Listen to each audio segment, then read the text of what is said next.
Tenants in common and its significance for joint ownership of copyright. But what does the term tenants in common actually mean? Under the Property Law Act, property may be held by two or more persons as either joint tenants or tenants in common. Tenants in common hold a certain share of the property, but this is not a separate physical portion. It is an undivided share. The shares may be equal or unequal.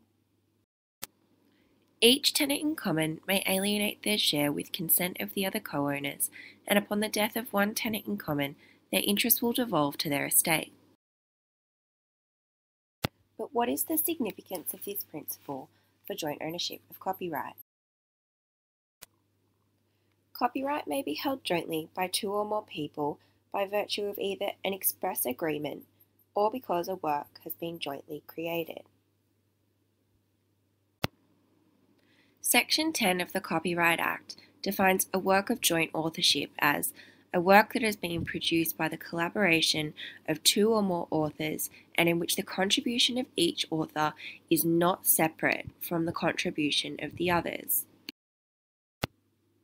Usually, this equates to a consideration of whether the different parts contributed by each author could be useful or commercially exploitable independently from the other parts,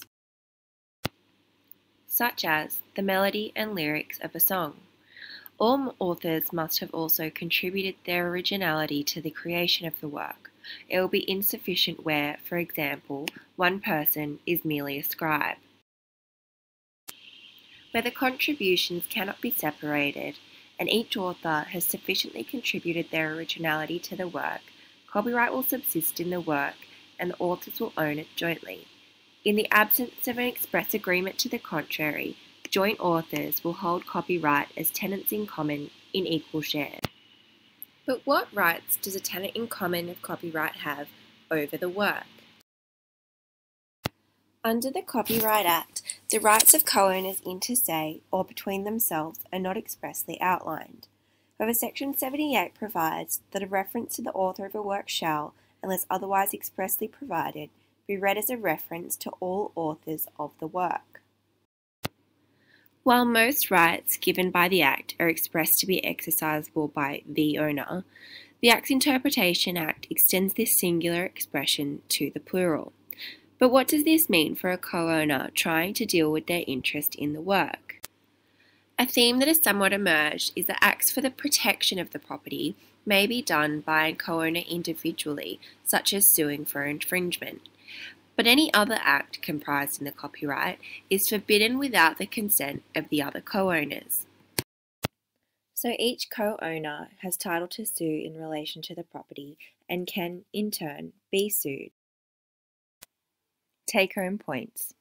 In summary, joint ownership may arise by express agreement or joint authorship. Unless otherwise agreed, copyright will be held as tenants in common in equal shares, and co-owners must obtain consent from other co-owners prior to dealing in the work. Created using Powtoon.